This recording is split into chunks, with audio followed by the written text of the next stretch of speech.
Hi friends, welcome back to Lala வீட்டு சமையல். இன்றைக்கி ரெசிபி மாப்பிள்ளை சம்பா இனிப்பு கொழுக்கட்டை. இதுக்கு ஏன் மாப்பிள்ளை சம்பா அப்படின்னு பேருன்னா, புதுசாக கல்யாணம் மாப்பிள்ளைக்கு இது கொடுப்பாங்க. ரொம்ப ஸ்ட்ரென்த்து, ஹெல்த்தியானது. இதில் எல்லா வித நியூட்ரியன்ட், மினரல்ஸ், விட்டமின்ஸ் நிறையா இருக்குதுங்க. இது ரொம்ப ரொம்ப உடம்புக்கு நல்லது. இந்த கொழுக்கட்டை ரொம்ப சாஃப்ட்டு, உள்ளே வைக்கிற பொருள் அதை விட டேஸ்ட்டுங்க. வாங்க எப்படி செய்யுதுன்னு பார்க்கலாம்.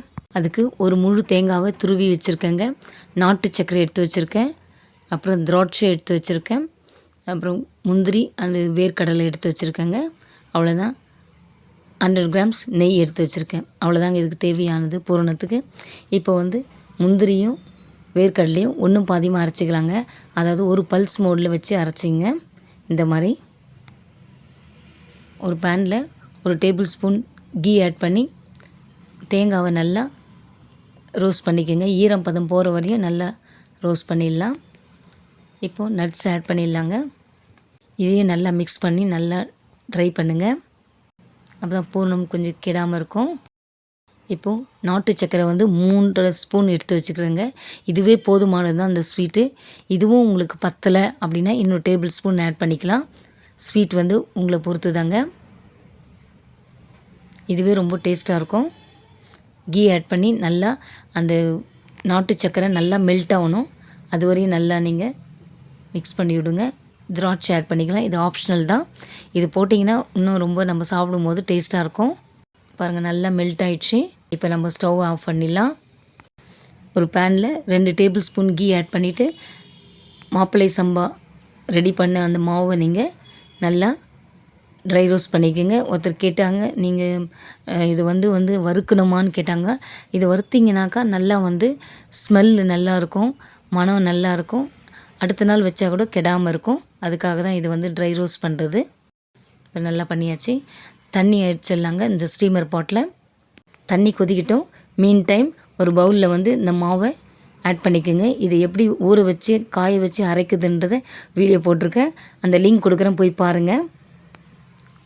இந்த மாவில் 2 டேபிள் ஸ்பூன் அரிசி மாவு ஆட் பண்ணிக்கலாம். ஏன்னா இது கிரிப்புக்காக தான் இதை ஆட் பண்ணுறோம். இதை அப்படியே போட்டு நம்ம பிசைஞ்சு பண்ண முடியாது. அதனால் இது சால்ட் ஆட் பண்ணிக்கோங்க. அந்த மாவோடு இது பைண்ட் ஆகணுங்க. அதுக்காக தான் இதை ஆட் பண்ணுறோம். இப்போ ஹாட் வாட்டர் ஆட் பண்ணுங்க. நல்லா கொதிக்கிற தண்ணி ஆட் பண்ணிவிட்டு மிக்ஸ் பண்ணி விடுங்க. நல்லா அவ்வளோ தண்ணி இது இழுக்காதுங்க. ஒரு டேபிள் ஸ்பூன் கீ ஆட் பண்ணிவிட்டு நல்லா மிக்ஸ் பண்ணி விடுங்க. தண்ணி ஆட் பண்ணி நல்லா இந்த பதத்துக்கு கொண்டு வாங்க. இதுதான் கரெக்டு பதம். பாருங்கள், கையில் தட்டினா நல்லா தட்டை வரணும்.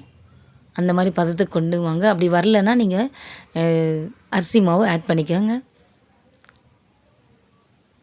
இப்போது இந்த அச்சில் ஆயில் ஆட் பண்ணிக்கோங்க. உங்களுக்கு அச்சு இருந்தால் நீங்கள் செய்யுங்க. அப்படி இல்லைனாக்கா நீங்கள் கையிலே கூட பண்ணலாம். காண்பிக்கிறேன் பாருங்கள். இதில் ஒரு பாலித்தீன் கவரில் பாருங்கள், ஆயில் கவர் தான் இது. அதெல்லாம் வாழை இலைன்னா கூட தட்டிங்க, வாழை இலையில். இப்போது இதை உள்ளே ஆட் வச்சு நல்லா அழுத்தி விடுங்க. இது கொஞ்சம் ரொம்ப சாஃப்ட்டு. எனக்கு செய்யவும் அச்சில் ரொம்ப செய்யறதுக்கு கஷ்டமாக இருந்தது. ஏன்னா ரொம்ப சாஃப்டாக இருக்குது இந்த மாவு.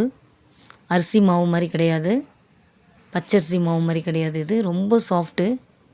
பாருங்கள், தட்டும் போதே உங்களுக்கு தெரியும் எவ்வளோ சாஃப்ட்டுன்னு. அதுக்கு தாங்க பச்சரிசி மாவை ஆட் பண்ணுறோம். அப்படி இல்லைன்னா பிடிக்க கூட வராதுங்க, அவ்வளோ சாஃப்ட்டு.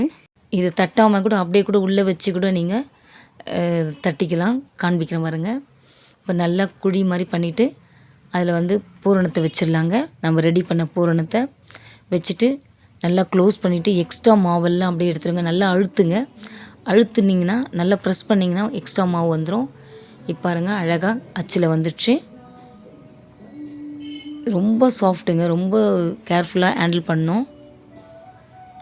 இப்போ கையிலேயே செஞ்சு காமிக்கிறேன் பாருங்கள். அச்சு இல்லாதவங்க இந்த மாதிரி பூரணத்தை வச்சு நல்லா க்ளோஸ் பண்ணிவிடுங்க. க்ளோஸ் பண்ணிவிட்டு ரோல் பண்ணிவிட்டு அந்த மாதிரி அழகாக செஞ்சுருங்க. இதுவே ரொம்ப அழகாக பெஸ்ட்டாக வருது. அச்சை விட கையில் செய்கிறது தான் ரொம்ப நல்லா வருது. இப்போது அச்சில் எப்படி பண்ணுற அதிலே மாவை வச்சு நீங்கள் தட்டிக்கங்க. கீழே தட்டலைனா கூட இதிலே வச்சு நீங்கள் தட்டிக்கலாம். சென்டரில் இருக்கிற மாவு எடுத்துருங்க. அழுத்தும் போது அது கட் ஆகும். இந்த மாதிரி அதிலே வச்சு நீங்கள் கூட தட்டிக்கலாம். இப்போ நல்லா குழி மாதிரி பண்ணிவிட்டு அதுக்குள்ளே மாவு பூரணத்தை வச்சு நல்லா அழுத்தி விடுங்க. பாருங்கள், 2வது டைமும் உங்களுக்கு செஞ்சு காண்பிக்கிறேன். பூண்டு அச்சு இன்னும் சூப்பராக வரும். அது என்கிட்ட இல்லை. பாருங்கள் எவ்வளோ அழகாக வந்துக்குதுன்னு. ஸ்டீமரில் ஆயில் அப்ளை பண்ணிவிடுங்க. அப்போ தான் ஒட்டாமல் இருக்கும். ஆயில் நல்லா ஆட் பண்ணிட்டு தண்ணி காஞ்சிச்சு பாருங்கள். இப்போ அதில் எல்லாத்தையும் அரேஞ்ச் பண்ணி உள்ளே வச்சிடலாங்க. உள்ளே வச்சாச்சு. ஒரு 15 மினிட்ஸ்லேயே நல்லா வெந்துடும். 15 மினிட்ஸில் எடுத்துருங்க. அதுக்குள்ளேயே செகண்ட் ட்ரிப்புக்கு நம்ம இந்த கூம்பு மாதிரி எல்லாத்தையும் செஞ்சுருக்கேன். அச்சில் ஒரு ட்ரிப்பு, இந்த கூம்பு மாதிரி செஞ்சதில் ஒரு ட்ரிப்பு வச்சுருக்கேங்க. பாருங்கள், இந்த மாதிரி டிசைன் உங்கள் இஷ்டம், எப்படி வேணால் டிசைன் பண்ணிக்கோங்க. பாருங்கள், நல்லா ஸ்டீம் வந்து வெந்துடுச்சு. அடுத்தது இந்த கூம்பு வச்சு நம்ம ரெடி பண்ணிடலாம். அவ்வளோதாங்க. இந்த கொழுக்கட்டை ரொம்ப சாஃப்ட்டுங்க.